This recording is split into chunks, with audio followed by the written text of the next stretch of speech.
Assalamualaikum warahmatullahi wabarakatuh. Alhamdulillahirabbil alamin. Alhamdulillahilladzi hadana lil hada wa ma kunna linahtadiya lawla an hadana Allah.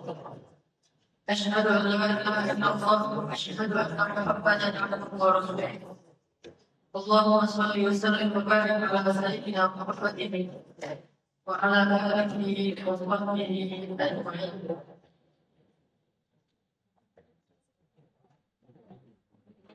Maka ingatlah ikhwah sekalian yang dirahmati Allah Subhanahu wa taala. Salah satunya adalah ilmu yang paling berharga yang Allah Subhanahu wa taala berikan kepada orang-orang yang istimewa adalah ilmu hikmah.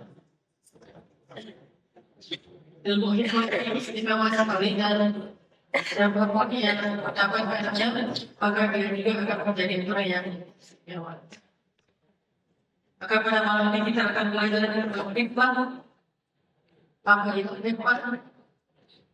Ayat-ayat tentang hikmah, hadis tentang hikmah, dan bagaimana praktek hikmah dalam kehidupan kita, baik ibadah, muamalah, dan hal-hal untuk urusan-urusan yang baik. Bicara kita pada malam ini adalah tentang hikmah. Sebelum kita bahas lebih lanjut tentang masalah hikmah, kita akan buka dulu dalam kita ini dengan membaca firman Allah Subhanahu wa taala di dalam surat Al-Baqarah ayat 269.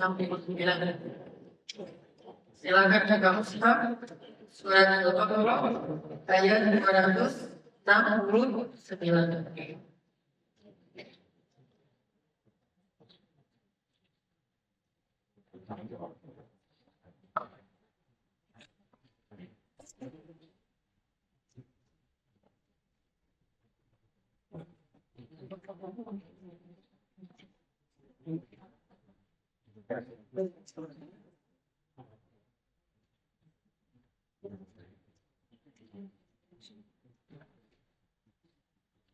أعوذ بالله من الشيطان الرجيم.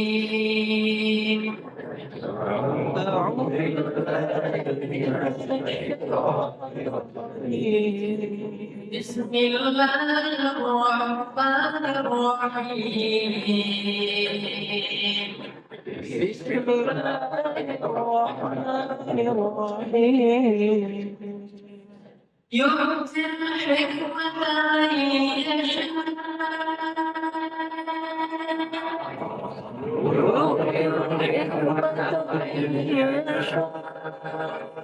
ومن يؤت الحكمة فقد أوتي خيرا كثيرا ومن يؤت الحكمة فقد أوتي خيرا كثيرا وما يذكر إلا أولو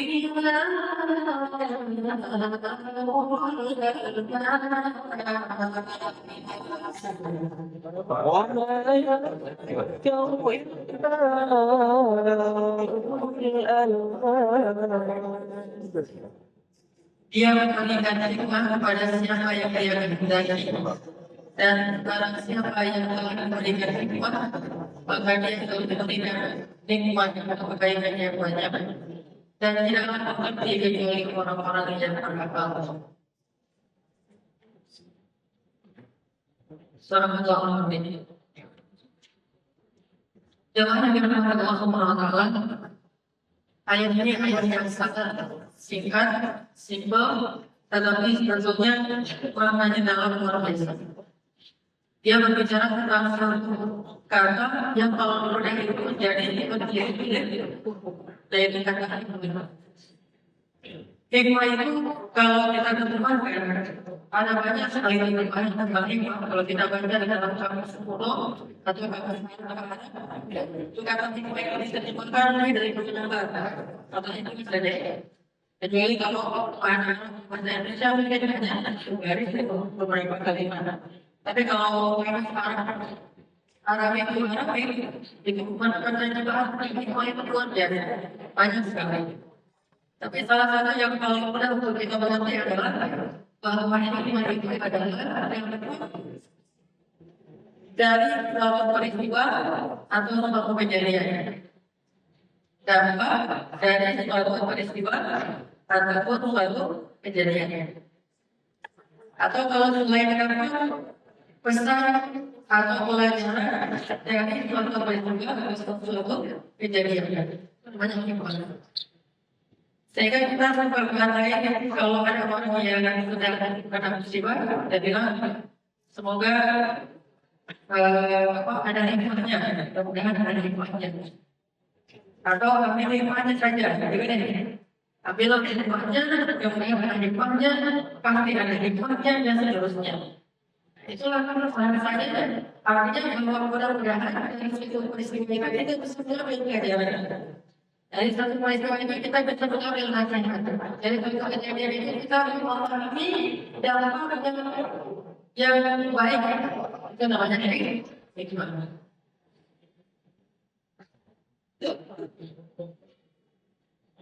Beda antara saya kasih contoh misalnya dalam penyikapan suatu peristiwa atau kejadian. Ada 3 pola pikir yang saya pernah bahasnya ketika gerhana. Ada pola pikir tidak ada pola pikir ilmiah, ada pola pikir hikmah atau rohbaniyah. Misalnya tentang gerhana. Kalau dilihat dari sudut pandang jahiliyah, orang pikirnya mengatakan bahwa gerhana itu karena naga melihat matahari atau melihat bulan. Sehingga cara mengusirnya mereka menyalakan petasan. Karena asal petasan itu dari Cina, menyalakan petasan untuk mengusir naga. Ini kalau melihat peristiwa dari sudut pandang jahiliyah. Tidak, orang balik meyakini bahwa gerhana itu terjadi karena ada raksasa yang lapor. Sehingga untuk mengusir raksasa, mereka mempunyai keuntungan. Di setiap kampung itu dipujikan keuntungan supaya raksasanya pergi. Ini pola pikir terhadap peristiwa gerhana pada jahiliyah. Di Arab, di masa-masa bahkan sebelum Nabi mengajarkan para sahabat, mereka masih punya pola pikir jahiliyah. Saya ketika terjadi gerhana matahari, mereka bilang ada kematian di lahirnya orang putih. Waktu itu meninggal oleh Nabi. Sehingga Nabi mengatakan tidak, apa yang kaitan mati dan lahirnya seseorang, tapi ayatnya. Ini namanya pola pikir jahiliyah. Kita mau melakukan sedikit kepada pola pikir ilmiah. Pola pikir ilmiah ini cenderung hanya menjelaskan tentang satu teori dalam sebuah peristiwa. Menjelaskan teori dari sebuah peristiwa. Kalau dalam bahasa Arab disebut kemampuan untuk gaya penjelasan. Beda dengan hikmah. Hikmah itu bukan hanya bayan, tapi dia juga mawa'idhah, tadhkirah. Dia pelajaran, dia nasihat, dia banyak. Kalau bayan hanya menjelaskan teorinya, misalnya gerhana. Dilihat dari sudut pandang para saintis, mereka akan mengatakan gerhana itu terjadi karena kesejajaran posisi antara benda-benda langit, misalnya bulan dengan matahari atau bumi dengan matahari dan seterusnya. Bahkan beberapa bulan yang lalu, sejajar antara semua planet-planet yang terjadi hanya beberapa tahun sekali, yang jarang sekali. Ini menunjukkan bahwa itu sesuatu yang fenomena alam kesimpulannya. Fenomena alam. Kayak gitulah sistemnya. Makanya terjadi gerhana. So, nggak usah heran gitu. Ini kalau bahasa ilmiah. Lihat lagi peristiwa petir misalnya. Kalau di semesta. Petir, kata orang Mongol, itu Dewa Tenggiri itu lagi marah. Sehingga mereka takut kalau lagi petir mereka akan sembunyi, orang Mongol. Bagi orang-orang yang lain yang juga sudut pandangnya jahiliyah, dianggap petir itu adalah misalnya kesimpulannya apa misalnya. Bagi ilmiah, petir itu adalah badai listrik. Sebatas penjelasan badai listrik, salah nggak benar, tetapi baru teori, belum ada pelajarannya. Mereka menganggap itu pelajaran, itu bukan pelajaran, itu penjelasan, dan itu teori. Dan kemungkinan benar, oke, tetapi belum dapat pelajaran dari kebenaran itu, maka ini belum hikmah. Ada penjelasan yang benar, tapi belum mengambil pelajaran darinya, berarti dia belum hikmah. Lihat misalnya komet. Kelihatan komet misalnya, atau apa istilah orang, meteor misalnya. Melihat meteor, bagi pemahaman jahiliyah dianggap itu waktu mustajabah doa. Jadi kalau melihat ada meteor, berdoalah. Karena berdoa waktu itu akan dikabulkan, make a wish gitu. Bagi sudut pandang ilmiah, meteor itu emang sering datang ke bumi dan hangus karena lapisan-lapisan di luar angkasa kita, sehingga akhirnya terlindungi. Bahkan dalam satu malam itu Indonesia aja diserang oleh lebih dari 100 meteor setiap malam. Tetapi sedikit yang sampai ke daratan atau ke lautan. Dan ini benda-benda angkasa yang hasil lahirnya bintang apalah segala macam dalam ilmu astronomi bagi NASA. Ini namanya penjelasan ilmiah. Tapi mereka belum mengambil pelajaran. Makanya hikmah adalah mengambil pelajaran. Kalau tadi tentang gerhana, hikmah itu adalah pelajarannya ayatun min ayatillah. Ini salah satu bukti kebesaran Allah. Segala sesuatu itu dikaitkan dengan kebesaran Allah. Dia melihat kebesaran Allah dalam peristiwa-peristiwa yang dia lihat di dalam kehidupannya. Itu namanya orang yang hakim, mengerti hikmah. Jadi hikmah itu mengambil pelajaran. Salah satu pelajaran yang paling layak untuk kita ambil dari setiap peristiwa adalah pelajaran tentang mengenal Allah Subhanahu wa taala. Harusnya semua peristiwa yang kita alami, yang kita rasakan, yang kita lihat atau yang kita tahu, itu harusnya membuat kita makin mengenal Allah Subhanahu wa taala. Itu namanya hikmah. Melihat meteor misalnya, lihat dari sudut pandang Al-Quran, bahwa pelajarannya itu lemparan malaikat kepada setan-setan atau jin yang ingin mencuri berita ke langit, seperti di surat Jin atau di surat Al-Mulk. Ini dari sudut pandang hikmah. Atau kayak misalnya petir. Kalau dari sudut pandang hikmah Al-Quran, di surat Ar-Ra'd, surat petir itu adalah tasbihnya semesta kepada Allah Subhanahu wa taala, karena dia takut kepada Allah, dia bertasbih. Jadi tetap yang diambil itu pelajaran tentang kebesaran Allah, keagungan Allah, bagaimana makhluk itu tunduk kepada Allah. Jadi apa yang dia lihat itu melihat kebesaran Allah. Itu namanya orang yang hikmah.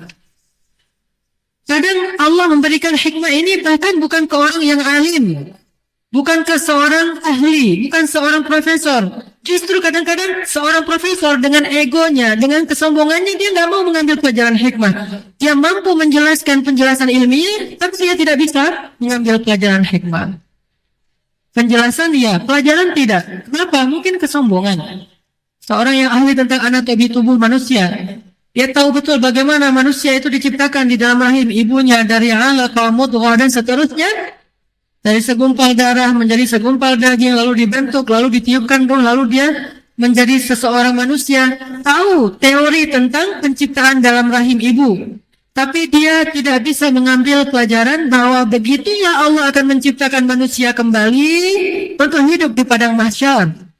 Kalau itu pun diciptakan di dalam rahim ibu, maka nanti juga akan diciptakan di dalam rahim padang mahsyar, rahim bumi mahsyar, yang kemudian akan dibangkitkan kembali seperti anak kecil yang dilahirkan dalam keadaan belum dihitan dan telanjang, kata Nabi.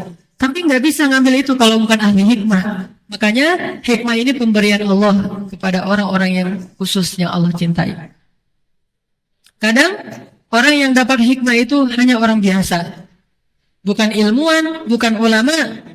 Bahkan seorang ulama bisa menjelaskan Al-Quran dengan teori-teori tafsir, tetapi dia belum tentu bisa mengambil pelajaran dari ayat itu, yang menambah iman, menambah amal soleh, menambah rasa takutnya kepada Allah. Gak semua ulama bisa.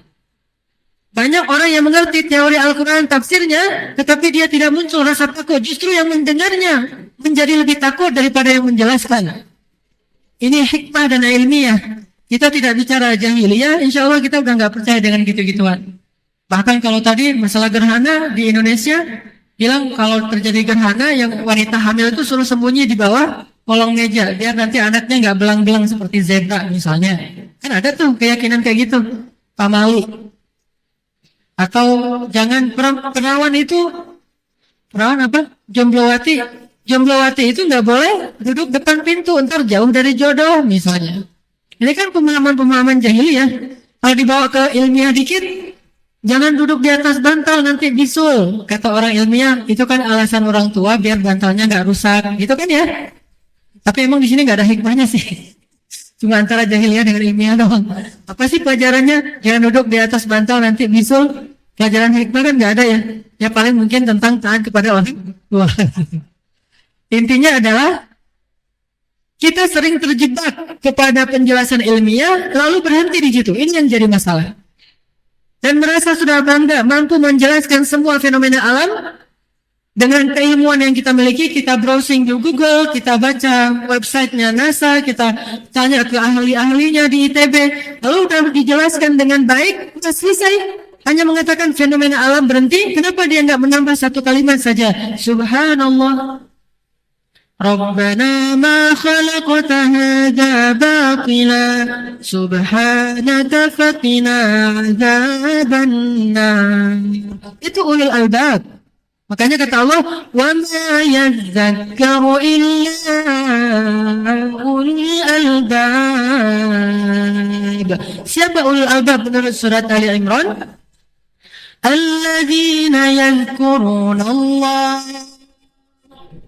zikir, ingat Allah, wa yatafakkarun, dan tafakkur, memikirkan. Lalu kesimpulannya dari itu, Rabbana ma khalaqta hadza batila, subhanaka faqina adzaban nar. Dia bisa bilang Masya Allah, dia bisa bilang Subhanallah, gak ada masalah dengan itu. Jangan diramaikan dengan broadcast, salah Subhanallah dan Masya Allah yang ditempatkan apa segala macam rame. Takalluf. Itu bisa dipakai dimanapun dengan maksud yang berbeda. Kalau dia bilang Subhanallah, maksudnya adalah gak ada yang sia-sia. Kalau dia bilang Masya Allah, maksudnya adalah ini semua terjadi dengan kebesaran Allah. Sama saja mau dipakai di mana saja, tergantung nih niat. Jangan Subhanallah hanya dipakai di bab ini, Masya Allah di bab itu. Siapa yang bilang demikian? Kecuali orang yang takalluf, senang cari masalah. Lalu nanti orang yang menyebarkannya juga berarti dia punya jiwa yang suka cari masalah. Sudarin ini. Nanti kalau ada temannya yang bilang, bukan Subhanallah, Masya Allah, rame masalah itu aja. Ini orang yang suka cari masalah kecil dibesar-besarkan. Nah, masalah karena Allah Subhanahu wa taala mengajarkan kalimatnya ketika melihat alam semesta, keindahan segala macam, bilangnya apa? Subhanak. Subhanak itu bahasa lainnya Subhanallah. Kalau Subhanallah, Allah itu dengan namanya. Kalau Subhanak, nama Allah itu diganti dengan dhamir, yaitu anta. Ya. Subhanaka faqina adzaban nar. Orang yang hikmah itu arahnya ke sana. Katakan ada contoh lagi, misalnya ada kuburan yang mengeluarkan asap. Kuburan itu setiap pagi ngeluarin asap. Kayak ada orang yang lagi kebakar di dalam kuburan. Kalau bagi orang yang ilmiah, mereka akan bilang, oh itu karena memang di situ ada kantong gas. Lalu ketika laki-laki itu dikuburkan di situ, orang menggali kuburan itu ternyata kena kantong gas, akhirnya bocor. Laki-laki itu dikuburkan di atas kantong gas, jadi wajar keluar asap. Ini penjelasan ilmiah. Kadang-kadang kalau dibatasi hanya di ilmiah, kita nggak bisa menemukan kebesaran Allah. Jadi semuanya logis, harus logis semuanya. Dan kalau udah logis, selesai sudah nggak dapat pelajaran. Itu mah kantong gas biasa kayak gitu, nggak usah heran, nggak usah lebay gitu, nggak usah historis. Makanya orang Amerika nyebutnya historia agama. Apa itu historia agama? Segalanya diambil pelajaran. Udah santai aja, karena mereka orang yang selalu logis dan harus ilmiah. Padahal itu level kedua dari tingkat berpikir manusia. Level yang paling rendahnya jahiliyah, level di tengahnya ilmiah, level tertingginya ulul albab. Orang yang paling cerdas kata Allah itu hikmah. Jadi mereka bukan orang yang cerdas. Kaum muslimin lebih cerdas karena level berpikir kita satu level di atas mereka, yaitu level berpikir hikmah, bukan sekedar ilmiah. Dia bilang itu ada kantong gas bocor lalu keluar asap. Pertanyaan hikmahnya adalah, siapa yang menciptakan kantong gas? Allah. Siapa yang mentakdirkan laki-laki itu dikuburkan di atas kantong gas? Bukankah lahan kuburan yang lain masih luas? Kenapa tidak seperti laki-laki yang lain yang dikuburkan di bukan kantong gas? Allah mentakdirkan dia dikuburkan di atas kantong gas secara ilmiah. Lalu pelajarannya, karena itu bagian dari cara Allah mengazab kubur. Penjelasannya tetap ada. Sekarang atau suatu saat akan ditemukan. Tapi sebelum penjelasan itu ditemukan, maka kebenaran tetaplah kebenaran. Jangan mengukur kebenaran dari bisa dijelaskan atau tidak secara ilmiah dan logika. Kebenaran tetaplah kebenaran dari Allah. Walaupun mungkin sekarang belum bisa dijelaskan, dia tetap kebenaran. Karena suatu saat, dia pasti akan bisa ditemukan penjelasannya secara ilmiah. Sama kayak para sahabat dulu, mungkin nggak terlalu ilmiah, tapi hikmah. Allah bilang, marajal bahraini yaltaqiyan, bainahuma barzakhun la yabghiyan. Sahabat mana ngerti? Kan nggak ilmiah kan? Tapi apakah mereka orang bodoh? Nggak.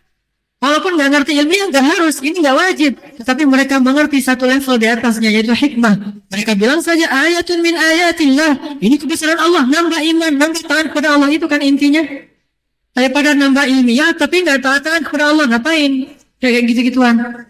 Dia merasa bangga dengan ilmunya. Saya profesor, tanya saya kalau kalian nggak ngerti penjelasannya, dia jelasin. Tapi dia nggak taat kepada Allah. Ini orang yang berhenti di level kedua dan ini belum menjadi orang-orang yang cerdas, bukan ulul albab. Jadi Allah mengazab kubur laki-laki tadi dengan cara dikuburkan di atas kantong gas sehingga dia diazab secara zahir dan orang melihat supaya mengambil pelajaran. Fir'aun sengaja Allah biarkan jasadnya itu awet dan ditemukan oleh generasi berikutnya, kata Allah, supaya menjadi pelajaran bagi generasi berikutnya, kan gitu ya. Kami awetkan jasad Fir'aun. Datang orang-orang ilmiah, diteliti jasad itu sebelum masuk museum. Setelah diteliti, oh ternyata sebab-sebab awet itu karena kadar garamnya, karena inilah, karena itulah. Sehingga akhirnya memang wajar, siapapun kalau kayak gitu pasti akan awet. Gak ngambil pelajaran, sebatas itu aja udah selesai. Pompei, Sodom, umat Nabi Lut. Ketika Allah menghancurkan mereka dengan gunung Merapi lalu menjatuhkan bola-bola api ke atas mereka, lalu mereka dalam keadaan duduk, tidur, dan berdiri semuanya menjadi batu. Orang-orang ilmiah akan mengatakan, oh emang itu daerah paling rawan vulkanik. Dan mereka ya wajar kena gunung yang lagi aktif. Dan waktu itu mereka tidak menyadarinya sehingga habislah karena belum ada penelitian ilmiah. Begitu-gitu aja. Kalau kita baca menurut pandangan hikmah, Allah Subhanahu wa Ta'ala menyelamatkan segolongan orang yang orang ilmiah nggak mau mengakui itu. Yaitu Nabi Lut dan nafarum ma'ahu, sekelompok orang kecil yang bersamanya disuruh keluar dulu dari Pompei karena akan kami hancurkan negeri ini. Dan Allah mengutus malaikat untuk menghancurkan gunung itu dengan dihentakkan kaki malaikat ke atas gunung itu sehingga gunung itu meledak dengan ledakan yang luar biasa. Kayak kita misalnya melihat ada pasir yang kayak menggunung gitu, terus kita hentakkan kaki kita dengan hentakan yang keras. Misalnya pasir itu berada di atas lempengan triplek misalnya, atau lempengan kayu, taruh pasir di atasnya. Kalau kita hentakkan kaki kita di atas lempengan triplek itu, maka hancur leburlah pasir itu. Ini baru hentakan kaki kita yang lemah. Bagaimana hentakan kaki para malaikat? Sehingga gempa yang luar biasa dan hancurlah negeri Pompei dalam sekejap. Pelajarannya adalah Allah telah menghancurkan kaum-kaum sebelumnya. Tidakkah kalian mengambil pelajaran? Fahal min muddakir fakaifa kana azabi wa nudur. Tidakkah kalian melihat bagaimana azabku dan peringatanku? Tidakkah kalian mau mengambil pelajaran? Itu namanya hikmah. Dan Al-Quran itu kitab hikmah. Mengambil pelajaran-pelajaran dari umat terdahulu, pelajaran dari kehidupan. Lihatlah langit, lihatlah bumi, lihatlah air yang kami turunkan. Begitulah kami menghidupkan kalian kembali setelah mati nanti di akhirat. Semua ini hikmah. Al-Quran itu kitab hikmah. Makanya ada ulama tafsir mengatakan yu'til hikmah man yasha, itu adalah memberikan Al-Quran. Jadi hikmah di situ diartikan Al-Quran. Tetapi kalau arti bahasanya bukan Al-Quran. Pelajaran dari suatu peristiwa. Dan yang paling banyak mengajarkan pelajaran ini adalah Al-Quran. Sehingga nggak salah juga kalau diartikan hikmah di sini adalah Al-Quran. Kalau di ayat yang lain, hikmah juga diartikan hadis. Wa yu'allimukumul kitaba wal hikmah, mengajarkan Alkitab dan hikmah. Alkitab itu Quran, hikmah itu hadis. Kenapa? Karena Nabi SAW itu orang yang sangat hakim. Orang yang sangat hakim, ngelihat apa aja ada pelajarannya. Ngelihat ini ada pelajarannya, ngelihat itu ada pelajarannya. Semua diambil pelajaran oleh Rasulullah SAW. Itu namanya orang yang hikmah.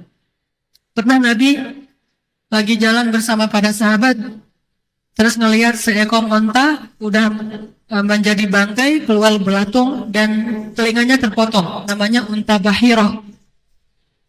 Bahirah itu dalam keyakinan orang jahiliyah onta pembawa sial. Tanda-tandanya telinganya udah dipotong. Sehingga walaupun dia masih hidup, gak ada yang mau mengambil manfaat dari unta Bahirah atau Sa'ibah. Gak ada yang berani minum susunya, gak ada yang berani nunggangin karena kebawa sial. Gak ada yang apalagi makan dagingnya, gak ada tuh. Pokoknya dibiarin aja kayak onta liar, gak ada yang memiliki, gak punya tuan. Kenapa? Kami gak lagi berharga, pembawa sial. Apalagi kalau sudah mati, kan gitu ya. Hidup aja nggak berharga, apalagi matinya. Udah gitu bukan cuma mati, udah membangkai, sudah keluar belatung, bau busuk yang luar biasa. Nabi lewat bersama para sahabat. Nabi berhenti. Nabi bilang, ayo siapa yang mau bawa pulang onta ini? Siapa yang mau bawa pulang daging bangkai ini? Sahabat heran. Ya Rasulullah, ini Bahirah. Hidup saja nggak berharga, apalagi mati dan sudah keluar belatung. Siapa yang mau ya Rasulullah? Rasulullah tersenyum dan mengatakan, demi Allah, sesungguhnya dunia ini di mata Allah lebih rendah daripada bangkai itu di mata kalian. Ini namanya hikmah. Mampu mengambil pelajaran dari apapun pengalaman hidup. Bukan hanya sebatas musibah saja. Makanya Allah katakan, inna fi khalqis samawat wal ard wa ikhtilafil lail wan nahar. Wa ikhtilafil lail wan nahar itu sama wal ard itu artinya semua peristiwa yang meliputi langit dan bumi dan meliputi semua sepanjang musim, sepanjang masa, sepanjang sejarah, itu kan banyak sekali peristiwa-peristiwa. La ayatin li ulil albab. Ada banyak sekali pelajaran-pelajaran, bukti-bukti bagi orang yang cerdas. Ulul albab, yaitu orang yang memiliki hikmah. Selalu dapat pelajaran. Maka kita berharap Allah Subhanahu wa taala memberikan kita kemampuan hikmah, walaupun kita bukan seorang profesor, seorang ulama, seorang ilmuwan. Karena tidak harus selalu ilmuwan yang dapat hikmah. Justru seringnya orang biasa lebih hikmah daripada para ilmuwan. Karena hatinya lebih bersih, tidak ada sombongnya. Kadang-kadang kita kalau udah tahu penjelasan ilmiahnya agak-agak sombong. Gitu aja, heran. Biasa aja lah, saya juga udah tahu teorinya gitu. Jadi merasa sombong, sehingga nggak mau mengambil pelajaran. Biasanya kita suka kayak gitu. Ambil lagi dari misalnya kisah Luqman Al-Hakim. Kenapa dia disebut Al-Hakim? Karena dia ahli hikmah. Sekarang kita tanya, apakah Luqman itu seorang profesor? Educated? Tidak. Orang kaya? Bukan. Keluarga Nabi? Dia kenal dengan Nabi. Dia hidup bukan di zaman Nabi, tapi setelah zaman Nabi Musa. Bahkan dia bukan orang merdeka. Dia itu budak dari Ethiopia, Habasyah, sama dengan Bilal bin Rabah. Dua orang Ethiopia yang salih, Luqman dan Bilal. Orang yang rendahan sekali. Tapi hikmahnya itu luar biasa sampai Allah menyebut, walaqad atayna Luqmana hikmah.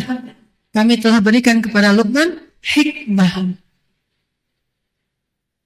Sebelum kita baca surat Luqman, kita baca versi hadisnya. Bagaimana hikmahnya Luqman?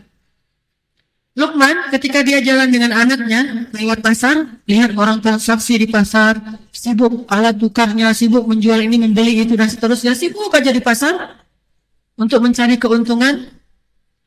Kemudian Luqman bertanya kepada anaknya, wahai anakku, maukah engkau aku tak beritahu perdagangan yang gak mungkin rugi? Kamu lihat mereka?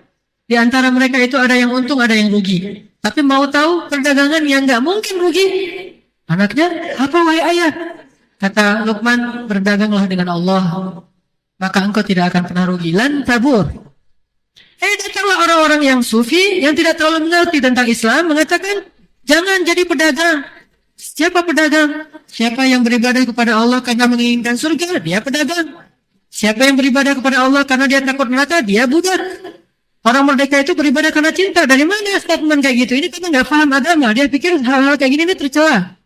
Mengharapkan surga itu roja, itu bagian dari iman. Takut kepada neraka itu khauf, bagian dari iman. Cinta kepada Allah itu hub, itu juga bagian dari iman. Semua ini bagian dari iman. Tidak ada kontradiksi satu dengan yang lain. Tapi bagi orang yang kurang mengerti, jangan karena ya Allah, doanya aneh. Kalau saya beribadah karena menginginkan surga, tutuplah surga itu. Kalau saya beribadah karena takut neraka, masukkan saya ke neraka. Saya hanya beribadah karena cinta. Itu baru namanya lebay. Allah aja nggak gitu. Allah nyuruh, wahai waliman khafa maqama rabbih jannatan. Siapa yang takut kepada Allah dapat 2 surga. Banyak ayat-ayat tentang khauf. Bahkan kadang-kadang digabung dengan berharap. Khaufan wa tama'an. Tama'an itu, tama' jadi bahasa Indonesia, tamak. Kan kita nggak bisa bilang tok dan nggak bisa bilang ain ya. Jadi dari tama' jadi tamak. Apa itu tamak? Sangat menginginkan dalam makna yang positif. Jadi khaufan wa tama'an. Takut kepada neraka, wa tama'an terhadap surga. Tamak terhadap surga dan kebaikan di sisi Allah. So why gitu? Kenapa harus heran kalau orang mengharapkan ya Allah beri saya surga? Beribadah harap-harapin surga nggak ikhlas. Nah kejebak lagi dia tuh, nggak tahu apa arti ikhlas. Ikhlas diartikan sesuai dengan keinginan dia. Tahu nggak apa arti ikhlas? Pas saya tanya ke orang-orang, orang jawab gini, ikhlas itu nggak mengharapkan apa-apa, Ustaz. Salah. Itu salah itu lagi kesalahannya. Ikhlas itu nggak mengharapkan apa-apa. Salah. Ikhlas itu hanya berharap kebaikan di sisi Allah. Itu ikhlas. Murni mengharapkan kebaikan di sisi Allah, tidak di sisi manusia. Itu namanya ikhlas. Jadi kalau kita beribadah mengharapkan rahmat Allah di dunia dan di akhirat, itu ikhlas. Yang tidak boleh beribadah hanya mengharapkan kebaikan di sisi manusia, pujian, balasan. La nuridu minkum jazaa'a wala syukura. Kami tidak menginginkan dari kalian, tapi illa ibtigha'a wajhillah, mengharapkan di sisi Allah, itu ikhlas. Tapi karena kita nggak tahu istilah-istilah agama ini kan berasalnya dari Arab, lalu terjemahkan ke bahasa Indonesia dan orang Indonesia nggak terlalu ngerti. Wah itu mah nggak ikhlas. Ibadah mengharapkan kebaikan, ibadah gara-gara pengen sembuh dari sakit, ya wajar, itu kebaikan. Tapi jangan semata-mata menginginkan dunia. Kalau menginginkan akhirat dan dunia itu bagus, tapi kalau menginginkan dunia saja, dunia itu tercela. Makanya supaya dia terpuji, maka libatkan akhirat untuk membuat dia lebih baik. Sama kayak orang jelek sama orang jahat sama orang baik, supaya dia jadi bernilai dan baik, dia bergaul dengan orang-orang yang saleh. Intinya adalah Luqman mengatakan kepada anaknya, perdagangan yang nggak mungkin rugi adalah berdagang dengan Allah lewat pasar. Udah gitu, Luqman lewat terus ngelihat ada ayam jantan berkokok. Kasih tahu ke anaknya, wahai anakku, janganlah engkau lebih lemah daripada ayam jantan ini. Maksudnya, dia sudah bangun dan bersuara, engkau masih tidur. Berarti engkau lebih lemah daripada ayam jantan. Itu hikmah. Ngelihat ayam jantan. Lewat lagi, ngelihat keledai. Itu ada di Al-Quran. Wa qasid fi mashyika waghdud min sawtik. Inna ankaral aswati la sawtul hamir. Sederhanakanlah jalanmu dan lunakanlah suaramu. Sesungguhnya seburuk-buruk suara adalah suara keledai. Kapan Luqman ngasih tahu itu? Ketika ngelihat keledai. Jadi jangan melihat ayat itu surat Luqman tuh lagi duduk sama anaknya terus dinasehatin serius kayak gini. Enggak. Itu sesuai dengan peristiwa yang dialami lalu dirangkum oleh Al-Quran jadilah satu paragraf. Kalau kenyataannya enggak dalam waktu duduk terus dinasehatin, wahai anakku, enggak. Luqman gak sempat nasihatin kayak gitu, dia budak, dia kerja sibuk, gak ada waktu untuk duduk seperti itu. Ini peristiwa demi peristiwa, kemudian muncul nasihat itu kemudian direkam oleh Al-Quran jadilah satu paragraf. Melihat keledai, dia bilang, sejelek-jelek suara itu suara keledai. Ini Luqman pintar banget nih. Kita aja gak ngerti arti sejelek-jelek suara keledai. Kenapa suara keledai ya yang jelek? Keledai perasaan standar sih suaranya. Tahu suara keledai? Cari di YouTube, saya nggak mau praktek. Cari di YouTube. Di Indonesia kan nggak ada keledai. Saya karena tinggal di Mesir, pernah tinggal di samping kandang keledai. Dia bahkan tahu hadis tentang keledai. Salah satu di antara 2 hewan yang kalau bersuara kita tahu, anjing dan keledai. Kalau suara anjing melonglong dan suara keledai yang panjang, maka kita disunahkan untuk tahu karena dia melihat setan. Tapi kenapa suara keledai itu dianggap suara yang paling buruk oleh Luqman? Bukankah kalau anjing lagi menggonggong itu kita juga sering kaget di depan rumah orang, misalnya lagi turun angkot atau mungkin lagi berhenti nunggu siapa, misalnya lewat komplek gitu aja, lagi mau nanya-nanya jalan terus digonggong sama anjing kan kaget banget tuh. Berarti seburuk-buruk suara adalah suara anjing bisa aja gitu. Atau suara yang lain. Banyak hewan-hewan yang suaranya biasa-biasa aja. Ada juga yang menakjubkan. Kenapa keledai? Luqman itu pintar. Kenapa coba? Kalau kita ahli hikmah, kenapa keledai seburuk-buruk suara? Gak tahu Ustaz, kan orang gak pernah lihat keledai juga. Suara keledai itu panjang. Harus dipraktekin sih. Susah ini. Jadi gimana sih? Pokoknya gitulah ya. Hiho gitu ya, panjang terus. Nggak berhenti tuh. Suara kalau keledai nggak bersuara, jadi kayak orang lagi berdebat gitu. Ngotot. Suara keledai itu ngotot. Itu seburuk-buruk suara. Kenapa? Jawabannya, keledai itu adalah simbol hewan yang paling bodoh. Makanya Allah katakan di surat Al-Jumu'ah, seperti keledai yang membawa kitab-kitab. Dia membawa banyak kitab tapi nggak ngerti apa-apa. Saking bodohnya keledai. Kalau bodoh doang terus diam nggak masalah. Ini udah bodoh, suaranya kenceng. Nah itulah seperti seburuk-buruk suara. Kalau anjing, walaupun suaranya kenceng, dia pintar. Anjing itu gitu-gitu pintar. Hewan-hewan yang lain masih lebih IQ-nya di atas keledai lah. Keledai ini memang IQ-nya di bawah rata-rata. Idiot lah ya. Memang hewan ini idiot. Bukan saya mencela keledai ya, maaf keledai. Bukan, tapi emang dia simbol hewan yang jahil, bodoh. Makanya orang Mesir itu kalau mencela seseorang karena marah, ya hamnar, wahai keledai gitu. Itu udah simbol kebodohan bagi budaya Arab dan dipakai oleh Al-Quran sebagai peribahasa seperti keledai membawa kitab-kitab atau lembaran-lembaran ilmu. Tapi dia nggak ngerti apa-apa. Maksud Luqman itu gini, wahai anakku, kita ini bukan ulama. Kita ini nggak punya banyak ilmu. Jadi janganlah kamu suka mendebat para ulama, padahal kamu tidak punya ilmu. Karena itu seperti keledai, dan keledai itu seburuk-buruk suara. Jadi itu pesannya ke sana gitu. Orang yang nggak punya ilmu tapi suka berdebat, itu seperti keledai. Di bahasa Indonesianya, tong kosong, nyaring bunyinya. Kalau kita kan tong-tongan nih, nggak ada hewan yang kayak gini, jadi tong kosong aja deh.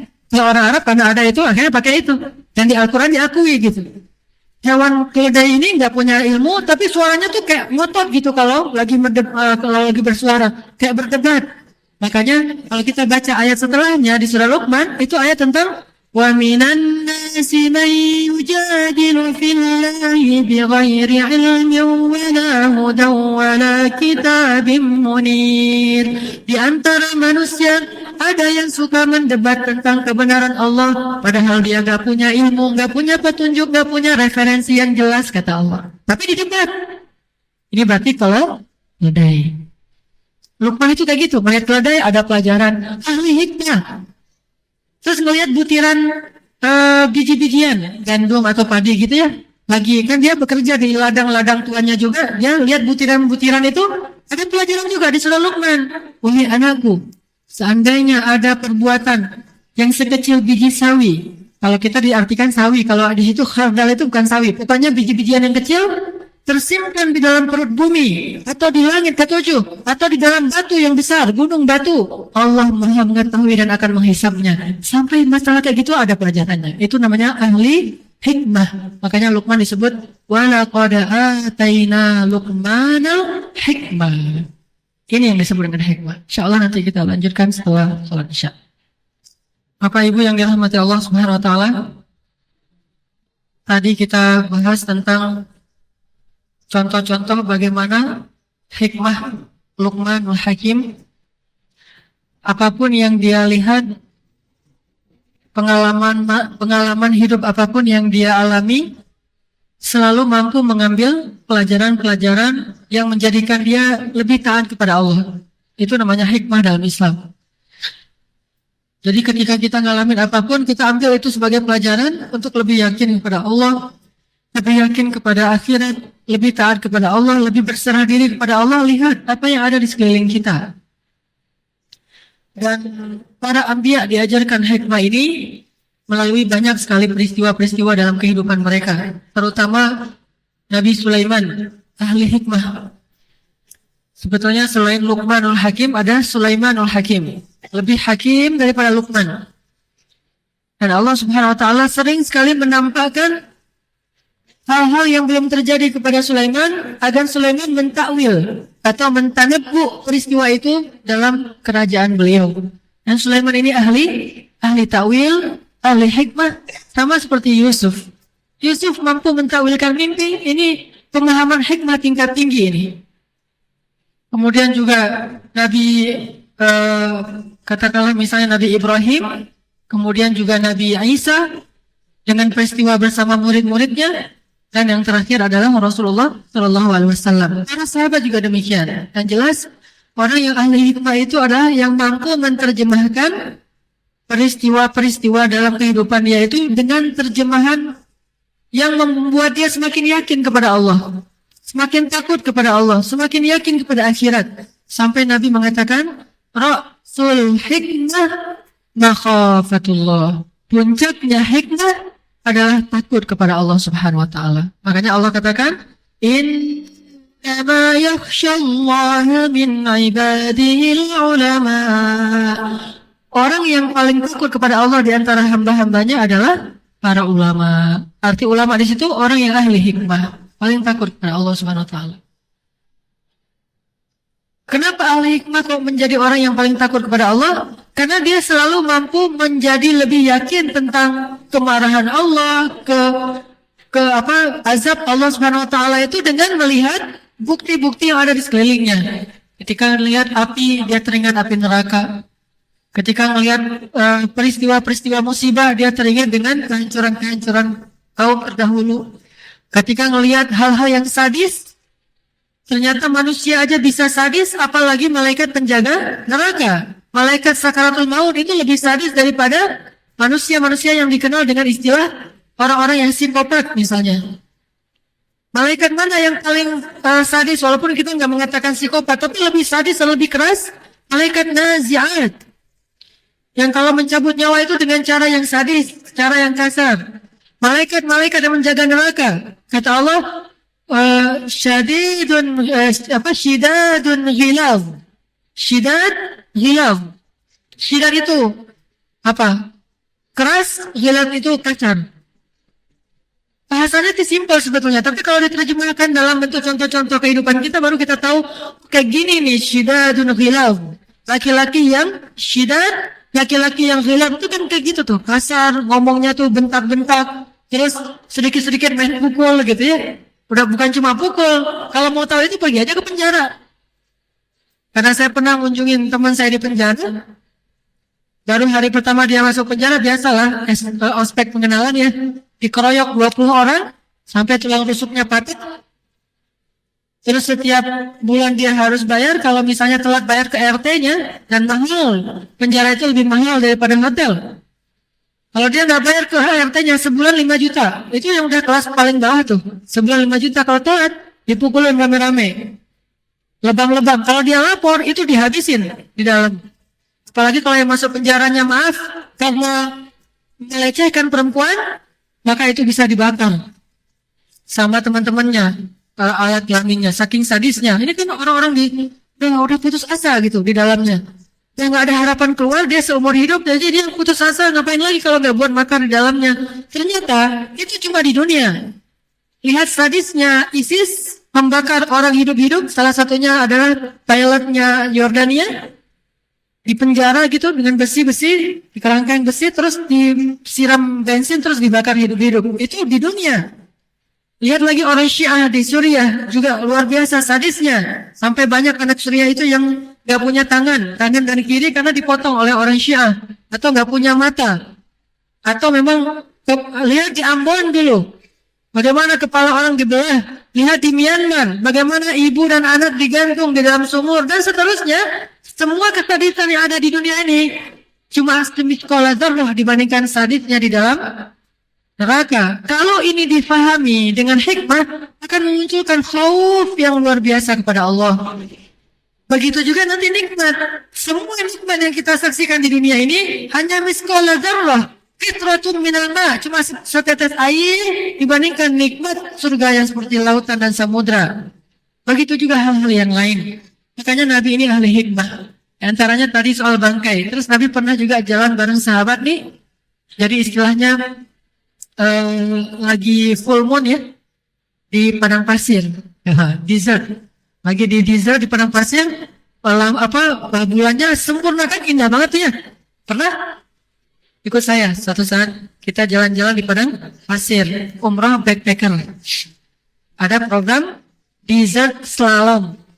Wah, jadi ngedrift di desert, di padang pasir. Itu ngelihat gimana indahnya bulan purnama di padang pasir, beda.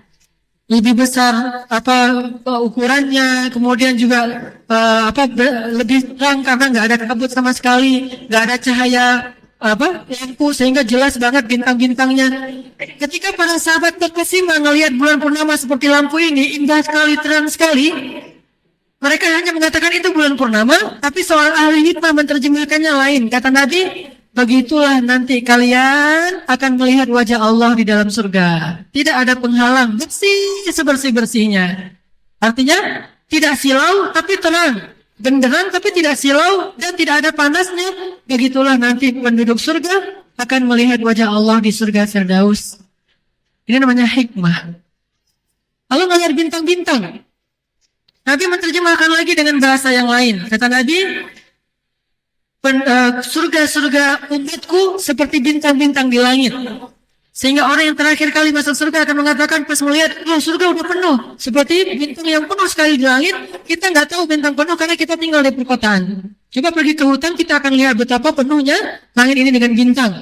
Sehingga orang yang terakhir masuk surga akan mengatakan, ya Allah, mana surga saya udah penuh, dan seterusnya. Atau hadis yang lain, malaikat melihat rumah yang di dalamnya dibacakan Al-Quran seperti kalian melihat bintang di langit di malam hari. Ini namanya hikmah.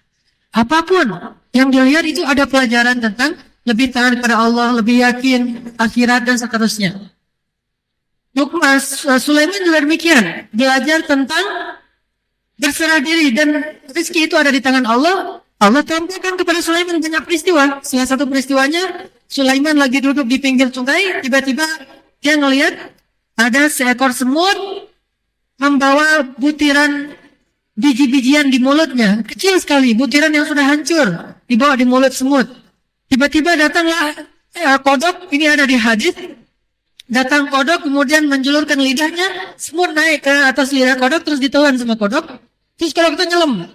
Jadi kayak kapal selam gitu ya. Nyelam lama, terus muncul lagi kodoknya di atas batu, ngeluarin lidahnya, si semutnya keluar, tapi udah nggak ada lagi biji-bijian. Sulaiman bisa bicara dengan hewan. Dia bertanya, apa yang terjadi? Kata semut itu, sesungguhnya ada dud. Kalau dalam bahasa hadis, dud itu ulat yang sangat kecil, yang nggak bisa kemana-mana, nggak bisa jalan.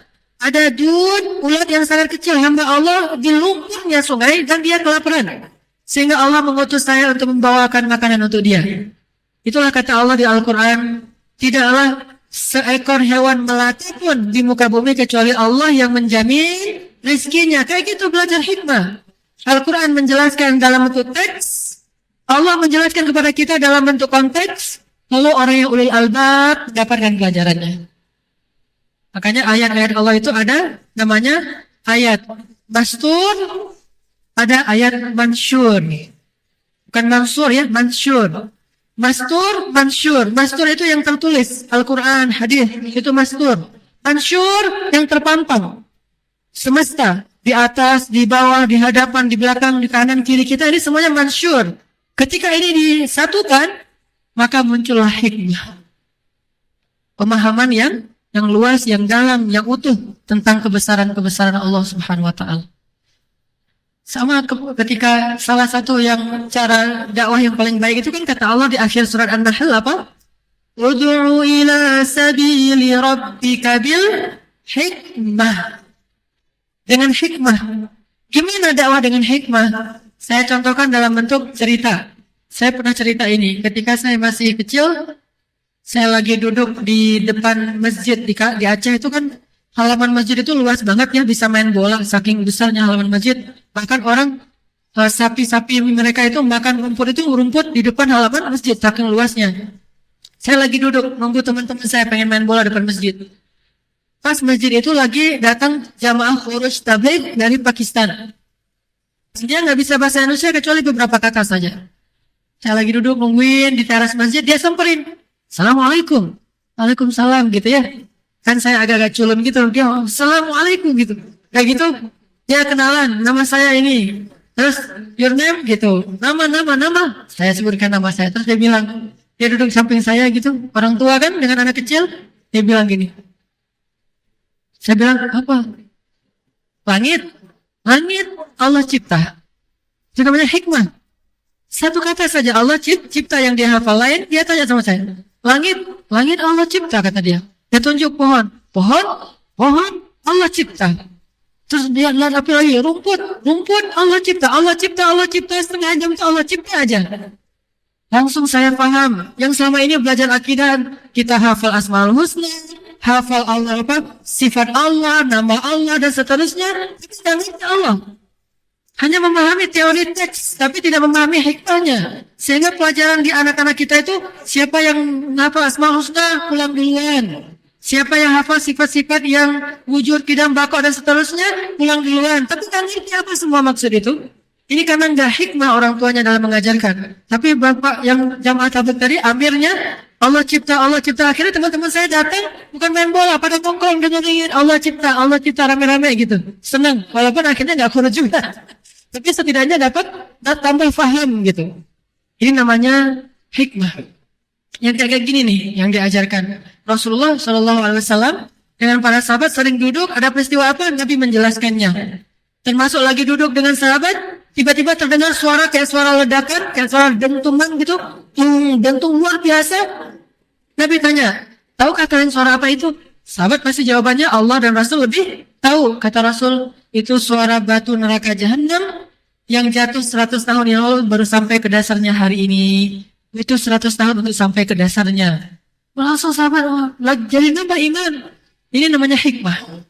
Hal-hal yang kayak gini nih adalah bahan untuk dakwah. Ud'u ila sabili rabbika bil hikmah. Dengan tunjukkan contoh-contoh peristiwa-peristiwa semuanya diambil pelajaran. Dan Nabi selalu seperti itu. Apalagi tentang Allah Subhanahu wa taala suka memancing-mancing kita agar bisa berpikir hikmah. Allah mengatakan, alam taro, tidakkah kalian memperhatikan? Alam taro, tidakkah kalian memperhatikan? Atau kulsiru fil ard, summanzuru, berjalanlah kalian di muka bumi, summanzuru, kemudian perhatikan. Unzuru itu bukan lihat, perhatikan.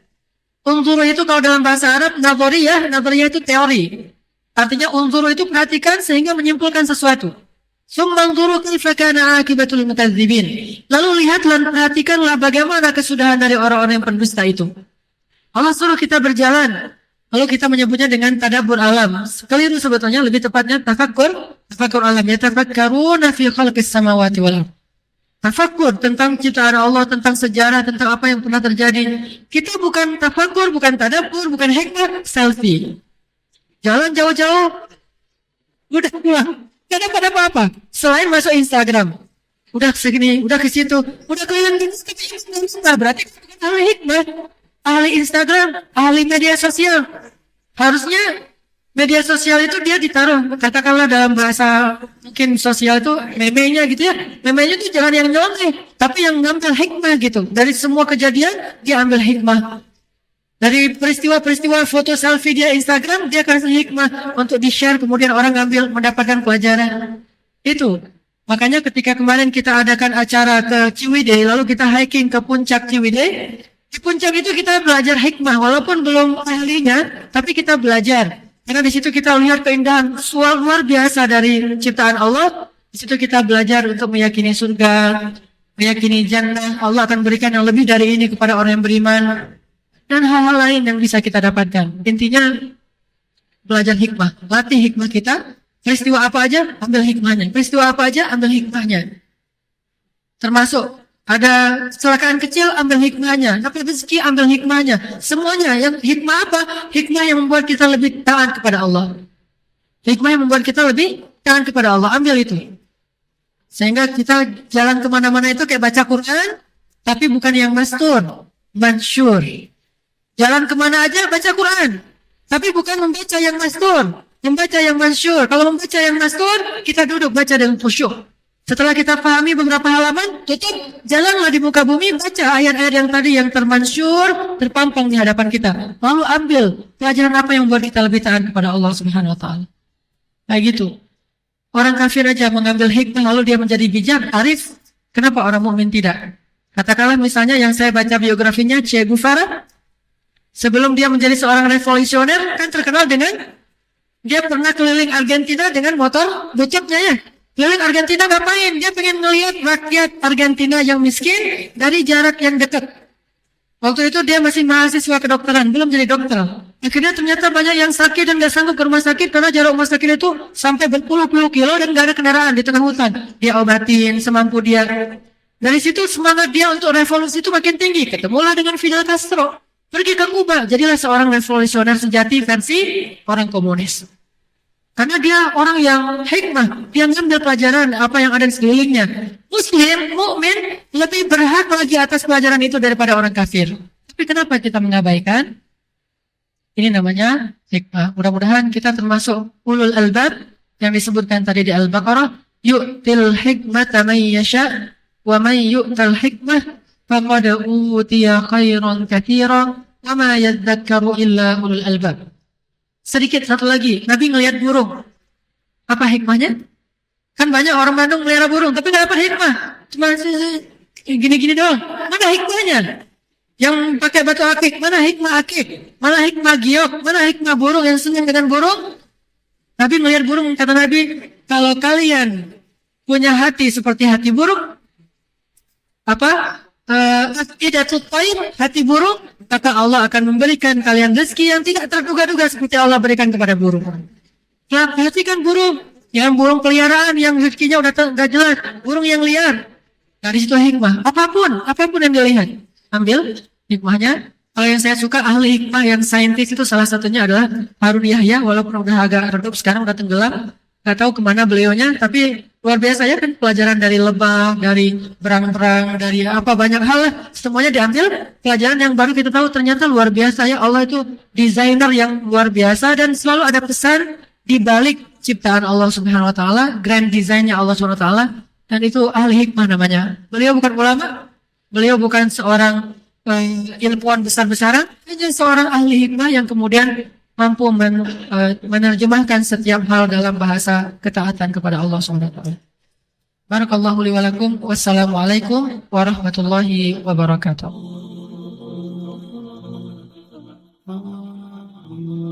Alhamdulillahirabbil alamin. Hamdan katsiran tayyiban mubarakan fih kama yuhibbu rabbuna wa yarda. Asyhadu an la ilaha illallah wahdahu la syarika lah. وأشهد أن محمدا عبده ورسوله لا نبي بعده اللهم صل وسلم وبارك على سيدنا محمد كما ذكره الذاكرون الأخيار وصل وسلم وبارك على سيدنا محمد ما اختلف الليل والنهار وصل وسلم وبارك على سيدنا وحبيبنا ومولانا محمد وعلى المهاجرين والأنصار Ibadallah, usikum wa nafsi bitaqwallah wa tazawwadu fa inna khairaz zadi taqwa inna akramakum indallahi atqakum fattaqullaha mastata'tum wa laqad qala Allah ta'ala fil Qur'anil Karim a'udzu billahi minasy syaithanir rajim ya ayyuhalladzina amanu ittaqullaha haqqa tuqatih wala tamutunna illa wa antum muslimun. Jamaah Jumat yang dirahmati Allah Subhanahu wa taala.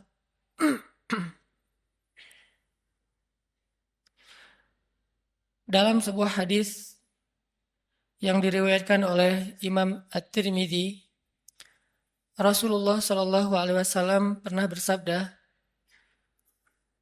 An Abdullah bin Mas'ud radhiyallahu an qala Rasulullah sallallahu alaihi wasallam Ala ukhbirukum biman yahrumu 'alan nar aw biman tahrumu 'alaihi an-nar ala kulli qaribin hayyinin sahlin. Dari Abdullah bin Mas'ud radhiyallahu an ia berkata, Rasulullah Shallallahu Alaihi Wasallam bersabda, maukah kalian aku beritahu orang-orang yang tidak akan disentuh oleh api neraka, atau orang yang tidak akan masuk ke dalam api neraka? Mereka adalah setiap orang yang memiliki sifat qaribin hayyinin sahlin. Hadis riwayat At-Tirmidzi.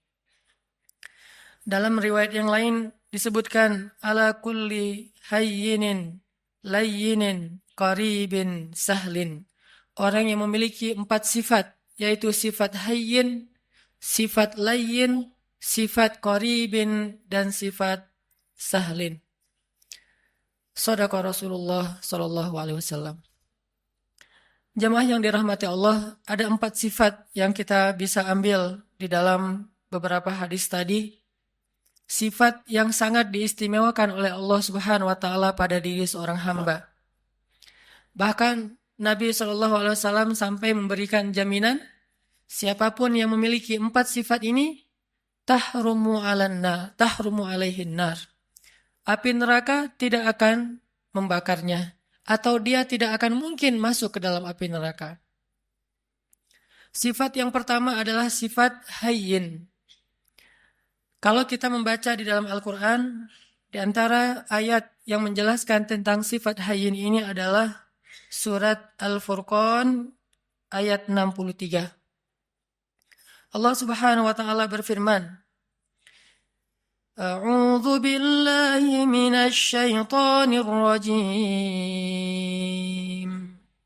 Bismillahirrahmanirrahim. Wa ibadur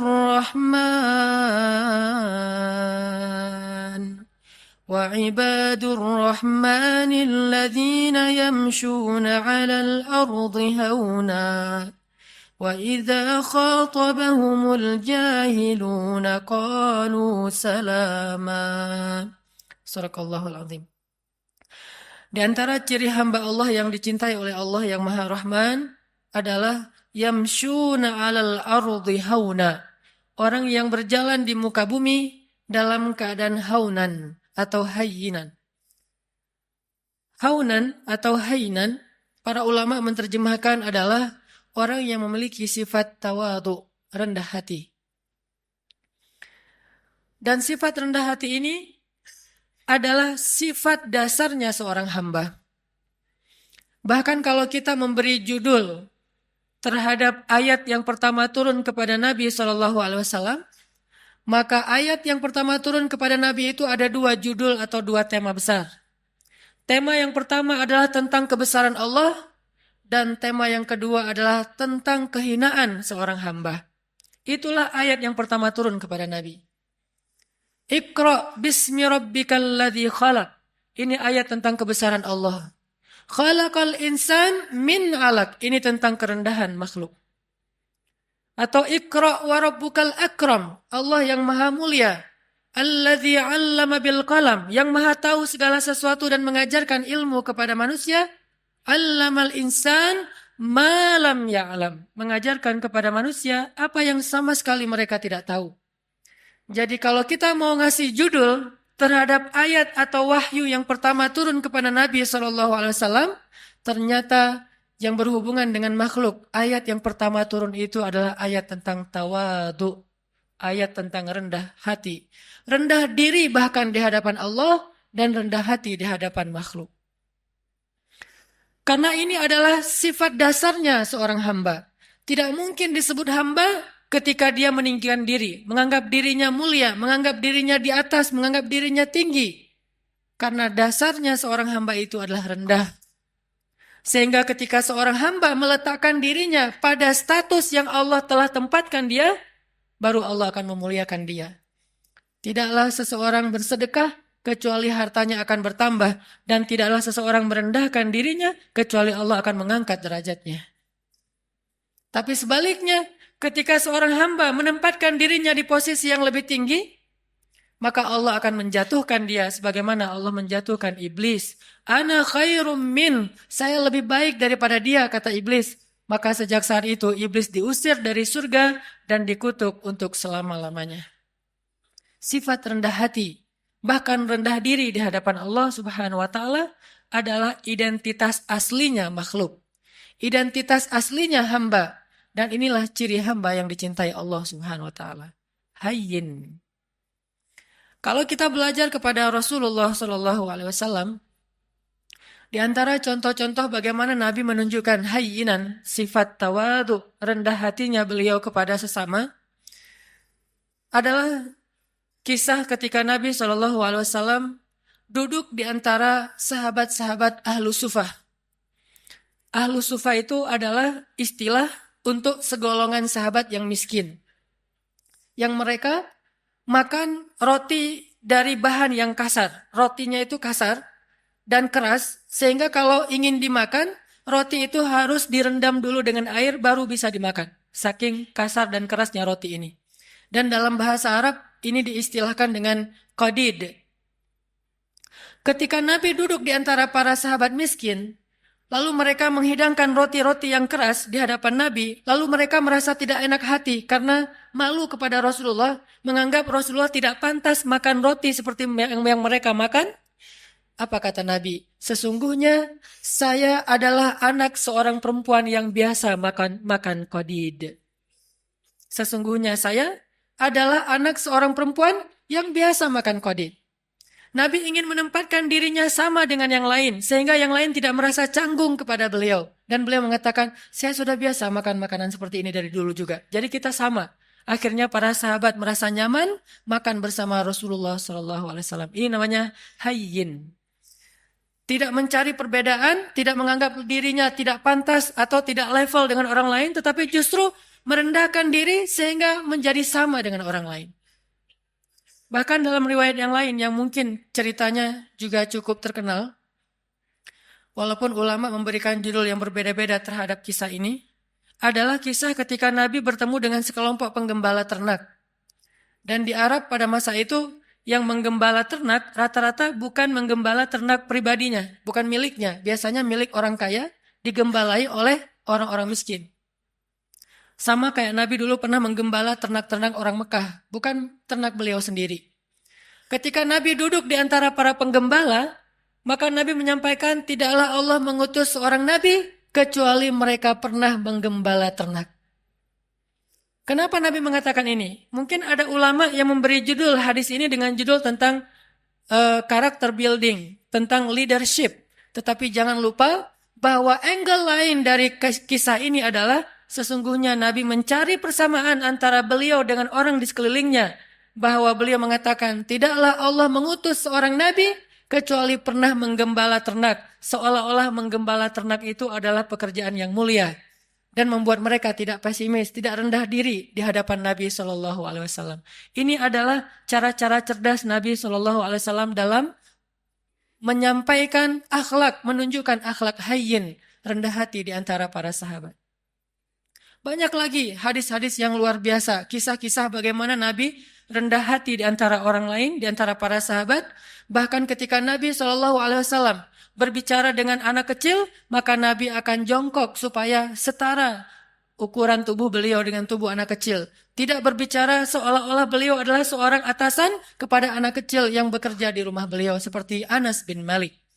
Ini bahasa-bahasa hainan, orang-orang yang rendah hati di hadapan makhluk.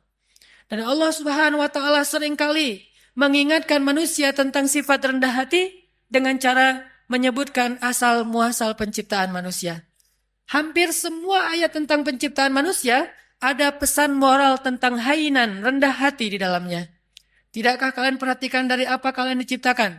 Ada ayat diciptakan dari tanah, ada ayat diciptakan dari dua manusia yaitu Adam dan Hawa.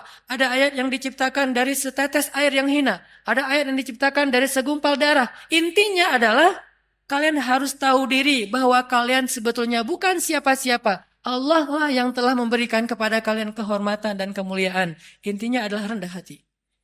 Hampir semua ayat tentang penciptaan manusia ada pesan tentang rendah hati di dalamnya. Makanya Nabi SAW mengatakan, di antara 4 sifat yang paling dicintai Allah kepada makhluk adalah hayyin, sifat rendah hati. Memandang orang lain sama dengan dirinya. Dan di antara makna sombong atau takabur adalah merendahkan orang lain dan menganggap dirinya lebih baik daripada orang lain. Jamaah yang dirahmati Allah Subhanahu wa taala. Sifat yang kedua, hayyinin layyin. Layyin ini secara bahasa artinya bertutur kata dengan bahasa yang lemah lembut. Kalau kita memperhatikan bagaimana Islam bisa memadukan antara lemah lembut dengan ketegasan, ini menunjukkan betapa akhlak dalam Islam itu sempurna. Karena banyak orang yang tidak bisa memadukan dua hal ini, seolah-olah ketika bersikap lemah lembut, dia menjadi lemah. Dan ketika bersikap tegas, dia menjadi kasar. Padahal tegas dan kasar sesuatu yang berbeda, lemah dan lembut juga sesuatu yang berbeda. Layyin dan tegas, lemah lembut dan tegas, sesuatu yang bisa dipadukan karena dua-duanya akhlak yang mulia. Mustahil dua akhlak mulia itu tidak bisa dipadukan, itu mustahil. Yang tidak mungkin dipadukan adalah akhlak mulia dan akhlak yang tercela. Maka kalau ketegasan kita sepakati sebagai akhlak mulia, pasti mungkin sekali untuk memadukan ketegasan dengan sikap lemah lembut. Bahkan salah satu ayat yang cukup jelas mengajarkan kepada kita tentang sikap lemah lembut dalam situasi apapun adalah ayat ketika Allah mendidik Musa dan Harun ketika mengutus keduanya untuk berdakwah kepada Firaun. Ketika Allah mengutus Musa dan Harun berdakwah kepada raja yang paling zalim yang pernah hidup di muka bumi, bukan hanya raja yang keras, yang kasar, bahkan raja ini pernah mengaku dirinya sebagai Tuhan. Bukan hanya syirik, tapi dia mengaku sebagai Tuhan.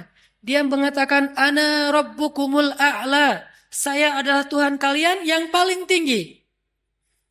Ketika Allah mengutus Musa dan Harun untuk berdakwah kepada raja yang paling jahat ini, apa kata Allah? Wa qula lahu qawlan layyinan. Dan ucapkanlah kepada dia ucapan yang lembut. Sebelum Musa disuruh untuk merevolusi Fir'aun, maka Musa diperintahkan lebih dulu untuk qula lahu qawlan layyinan. Kenapa Allah katakan demikian? Karena Allah tahu karakter hambanya yang bernama Musa. Kalau Harun mungkin agak tidak terlalu dikhawatirkan akan bersikap kasar. Karena Harun pada dasarnya punya sifat lemah lembut. Harun ini kalau di antara para sahabat mirip seperti Abu Bakar. Sedangkan Musa mirip seperti Umar. Memang terkenal dengan kerasnya terhadap kebatilan. Sehingga sebelum Musa bersikap keras atau tegas kepada Fir'aun, maka Allah memberi dia briefing, memberi dia nasihat, qula lahu qawlan layyinan. Katakanlah kalian berdua kepada dia ucapan yang lemah lembut. Dan perhatikan juga kisah Ibrahim ketika berdakwah kepada ayahnya. Begitu ayahnya marah-marah kepada Ibrahim, bahkan mengancam akan merajam Ibrahim, apa kata Ibrahim? Qala salamun alaik, sa'astaghfiru laka rabbi, innahu kana bi hafiyya. Kata Ibrahim, salam. Nggak apa-apa wahai ayah, aku akan minta ampun untukmu kepada Tuhanku. Sesungguhnya Tuhanku sangat baik kepadaku. Qaulan layyinan, sebelum kalimat-kalimat yang lain. Bahkan Nabi SAW bersabda, sesungguhnya Allah itu maha lembut dan mencintai kelembutan. Dan Allah akan memberikan kebaikan melalui jalan yang lembut yang tidak diberikan dengan cara-cara yang kasar. Maka muncullah salah satu kisah yang cukup fenomenal dalam kehidupan Nabi tentang sifat lemah lembut adalah adegan ketika ada seorang laki-laki Badui buang air kecil di dalam Masjid Nabawi. Ini masjid tersuci nomor 3 di dunia bagi kaum muslimin. Setelah Makkah, nomor 2 bahkan setelah Makkah, kemudian Nabawi, kemudian Masjidil Aqsa.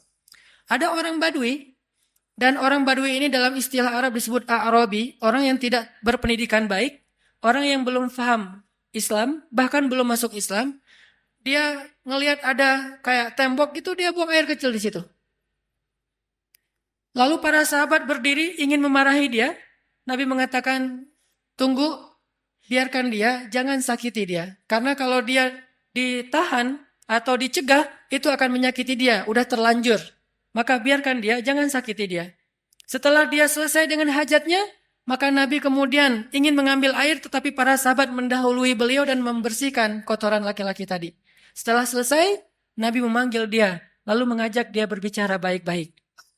Walaupun tidak disebutkan secara detail apa yang Nabi ucapkan kepada laki-laki ini, tetapi kesimpulannya dengan kelembutan Nabi bertanya tentang siapa namanya, dari mana asalnya, lalu memberi nasihat, ini tempat apa, kenapa tidak boleh buang air kecil di sini. Setelah Nabi menasihatinya baik-baik, akhirnya dia kemudian masuk Islam. Dan setelah dia masuk Islam, dia berdoa kepada Allah, ya Allah, rahmatilah saya dan juga Rasulullah SAW, yang lain jangan. Sampai dia berdoa seperti itu, rahmati saya dan Rasulullah saja, yang lain jangan. Karena dia sebel sama yang lain, sama Rasul dia cinta.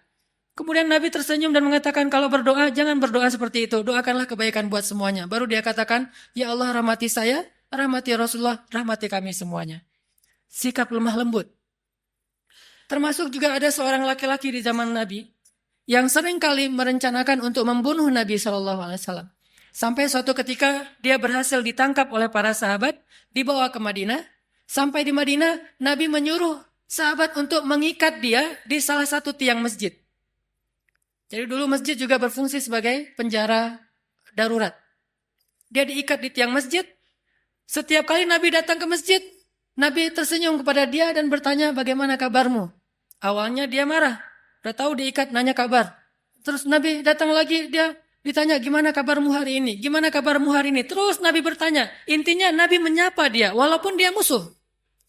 Dan ternyata lama-kelamaan dengan sapaan Nabi yang lembut, tulus, dan senyum Nabi yang luar biasa, akhirnya dia menjawab, baik wahai Muhammad. Bagaimana kabarmu? Baik wahai Muhammad. Lalu Nabi mengatakan, lepaskan ikatan dia. Setelah dilepaskan ikatannya, Nabi bertanya kepada dia, menurutmu apa yang harus kami lakukan kepadamu? Kata dia, kalau engkau mau, lepaskan saya akan pulang ke kampung saya, akan saya ambil harta yang banyak, lalu saya berikan kepadamu tebusan terhadap diri saya. Dan peganglah janji saya. Maka Nabi mengatakan, tidak, engkau tidak perlu menebus, engkau bebas. Dia mengatakan, saya bebas? Ya, tapi kalau kamu ingin kembali ke negerimu, mandilah terlebih dahulu. Dia disuruh mandi. Setelah dia selesai mandi, dia diajarkan cara berwudu. Ternyata gara-gara keadaan suci itu Allah menurunkan hidayah ke dalam hatinya, lalu dia masuk Islam. Setelah dia masuk Islam, dia ketemu dengan Rasulullah, dia mengatakan, sungguh dulu engkau adalah orang yang paling saya benci, maka sekarang engkau adalah orang yang paling saya cintai. Allah mengubah sesuatu dengan sifat lemah lembut yang tidak bisa diubah dengan sifat yang kasar dan keras. Lalu muncul lagi adegan, seorang laki-laki di zaman Nabi, Muslim, tapi dia suka minum. Lalu ketika dia dalam keadaan mabuk, dia suka mengganggu orang di jalan. Sehingga ditangkap oleh para sahabat, dihadirkan kepada Nabi. Nabi mengatakan, ikat dia di depan masjid. Lalu Nabi mengatakan, kita akan menghukum dia dengan cara, setiap orang yang datang ke masjid, mengambil sendalnya dan memukul dia dengan sendal mereka. Setiap masuk masjid. Setiap masuk masjid, sendal dipegang, pukul. Dan memukulnya pun di bagian yang tidak akan melukai. Mungkin di lengannya atau di kakinya. Dipukul, lalu masuk ke masjid. Supaya dia sadar.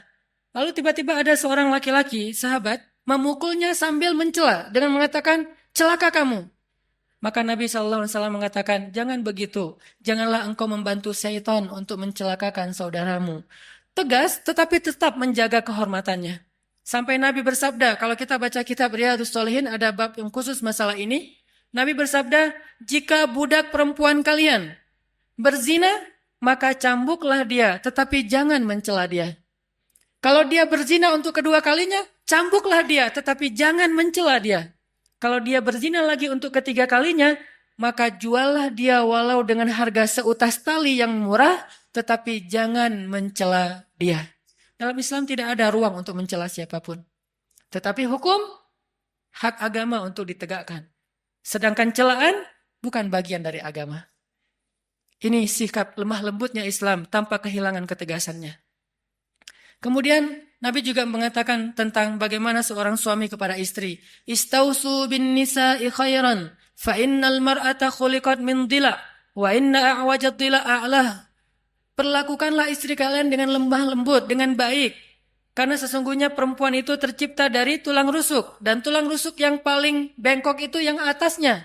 Jika kalian terlalu kaku, keras, mereka akan patah. Dan jika kalian membiarkan mereka tetap bengkok, istausu bin nisa'i khairan. Perlakukan mereka dengan lemah lembut. Ini diantara banyak sekali riwayat-riwayat tentang pentingnya sifat lemah lembut, walaupun bukan berarti tidak ada ketegasan sama sekali. Yang ketiga, setelah hayyinin, rendah hati, layyinin, lemah lembut, ada sahlin. Sahlin itu mudah dan memudahkan. Kalau ke dirinya easy going, kalau ke orang lain itu dia sangat gampang, enjoy gitu. Tidak terlalu mempersulit urusan orang lain. Dan saking ingin memudahkan urusan orang lain, Nabi SAW sering kesulitan sendiri.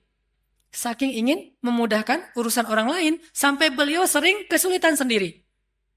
Di antaranya, suatu saat Nabi sedang berada di pasar, tiba-tiba ada seorang perempuan, kemudian meminta Nabi, "Hei anak muda, temenin saya belanja."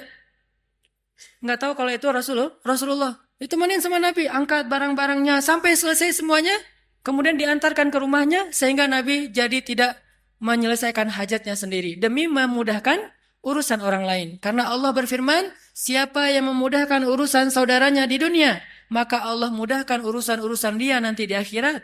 Dan kita tahu akhirat itu hari ketika urusan akan sangat sulit dan kepayahan. Nabi memudahkan.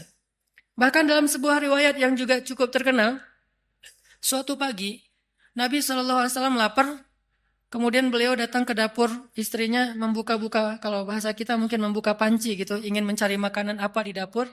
Ternyata hari itu Aisyah belum memasak apa-apa. Sehingga Nabi ketika lagi buka-buka panci di dapur, tiba-tiba Aisyah muncul. Nabi tidak ingin mempersulit Aisyah, sehingga tiba-tiba Nabi mengatakan, "Ya Aisyah, hari ini saya berpuasa." Sehingga Aisyah otomatis mengatakan, "Oh ya sudah kalau gitu sekalian, memang saya hari ini tidak memasak. Bukankah puasa sunnah boleh niat belakangan dengan syarat belum makan apa-apa?" Akhirnya Nabi yang tadinya niat tidak puasa, gara-gara tidak ada makanan, dan tiba-tiba Aisyah muncul. Dan kalau Nabi sampai ketahuan lagi buka-buka panci, nanti Aisyah terpaksa harus belanja, masak segala macam. Untuk memudahkan Aisyah, Nabi mengatakan langsung, "Aisyah, hari ini saya berpuasa." Sehingga Aisyah tidak perlu merasa bersalah karena tidak memasak hari itu. Lihat bagaimana Nabi memudahkan urusan keluarganya. Bahkan ketika ditanya kepada Aisyah, "Ya Aisyah, apa yang dilakukan Nabi di rumah?" Aisyah mengatakan, "Nabi di rumah sibuk menyelesaikan semua urusan istri-istrinya." Jadi Nabi kalau di luar, orang berlomba-lomba menyelesaikan hajat beliau, kalau di rumah, beliau justru sibuk dan tidak berhenti untuk menyelesaikan hajat keluarganya. Menyelesaikan urusan orang lain, sahlin, memudahkan. Dan Allah Subhanahu wa taala senang memudahkan urusan hamba. Yuridullahu bikumul yusra wala yuridu bikumul usra.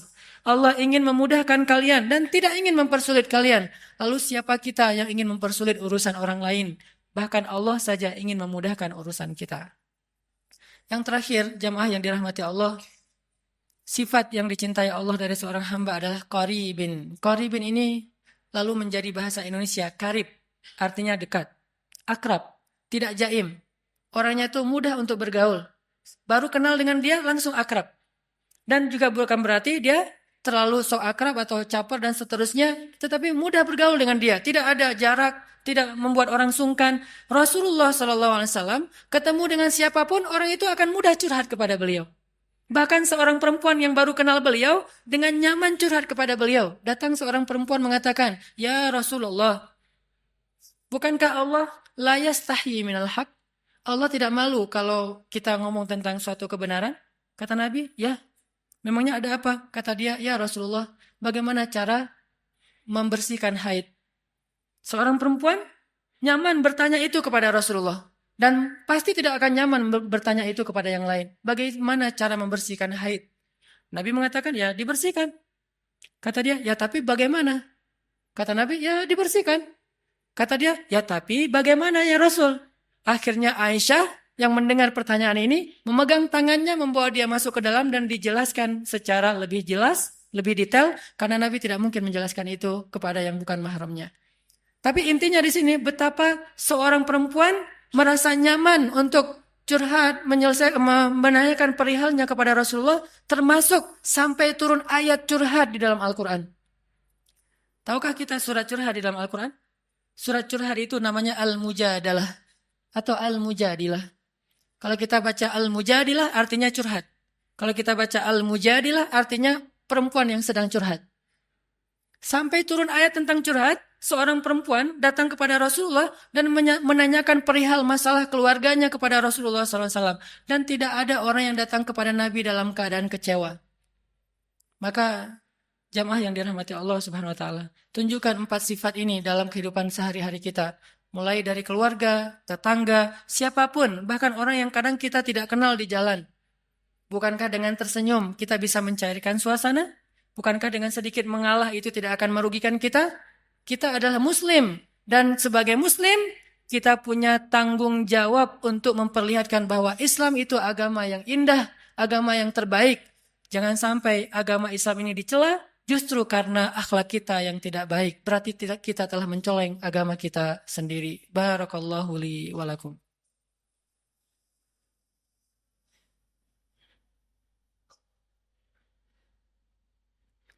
Alhamdulillahirabbil alamin.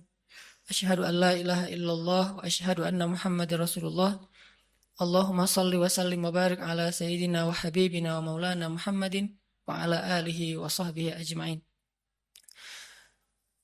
Jamaah yang dirahmati Allah Subhanahu wa taala, Allah Subhanahu wa taala berfirman, Bismillahirrahmanirrahim. Ya ayuhan nas, ya ayyuhalladzina amanu, la yaskhar qaumun min qaum, asa ayyakunu khairan minhum, wala nisa'um min nisa', asa ayyakunna khairan minhun. Janganlah kalian saling mencela, karena bisa jadi orang yang dicela itu lebih baik daripada orang yang mencela. Begitu juga sekelompok perempuan. Jangan mencela kelompok perempuan yang lain, karena bisa jadi perempuan yang dicela itu lebih baik daripada yang mencela. Intinya, ayat-ayat akhlak di dalam Al-Quran itu sangat banyak, dan jangan lupakan bahwa akhlak itu sama pentingnya dengan akidah dan ibadah. Dan bukan berarti mengambil akhlak membuang akidah dan ibadah. Atau sebaliknya, mengambil akidah dan ibadah saja tapi mengabaikan akhlak. Islam adalah sebuah kesatuan. Memahami Islam itu harus kafah. Udkhulu fis silmi kafah. Masuklah kalian ke dalam agama ini secara utuh. Utuh artinya tidak mengambil sebagian ayat dan membuang sebagian yang lain. Mengambil satu sunnah dan membuang sunnah yang lain. Mengambil satu syariat dan membuang syariat yang lain. Maka siapapun yang membeda-bedakan antara satu ayat dengan ayat yang lain, satu sunnah dengan sunnah yang lain, satu syariat dengan syariat yang lain, sungguh dia tidak beriman kepada Allah Subhanahu wa taala. Yukhadi'una Allah walladzina amanu wama yakhda'una illa anfusahum. Mudah-mudahan kita bisa mengamalkan ayat dan hadis-hadis tentang akhlak ini dalam kehidupan kita, dan Allah Subhanahu wa taala memberikan apa yang dijanjikan kepada kita, yaitu terhindar dari api neraka. Terakhir, marilah kita sama-sama berdoa, dan saya selalu berharap kaum muslimin di seluruh dunia, hari Jumat adalah yaumud du'a, hari diijabahnya doa. Maka bantulah saudara-saudara kita di Suriah, di Palestina, di Rohingya, di seluruh dunia, termasuk mungkin yang di Indonesia seperti di Aceh dan di seluruh Indonesia. Bantulah mereka dengan doa. Mudah-mudahan doa-doa kita akan meringankan urusan-urusan mereka dan akan mendatangkan pertolongan Allah Subhanahu wa taala kepada mereka. Bismillahirrahmanirrahim. Allahumma ighfir lana walil muslimin. Allahumma ighfir lana waliwalidayna warhamhuma kama rabbayana sighara. Allahumma inna nas'aluka al-huda wat-tuqa wal-'afafa wal-ghina. Allahumma a'inna ala dhikrika wa syukrika wa husni ibadatik. Rabbana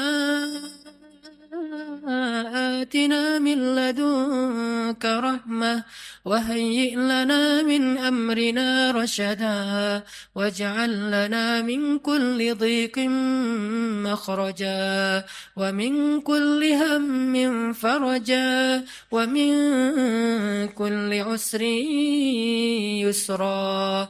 اللهم انصر الإسلام والمسلمين.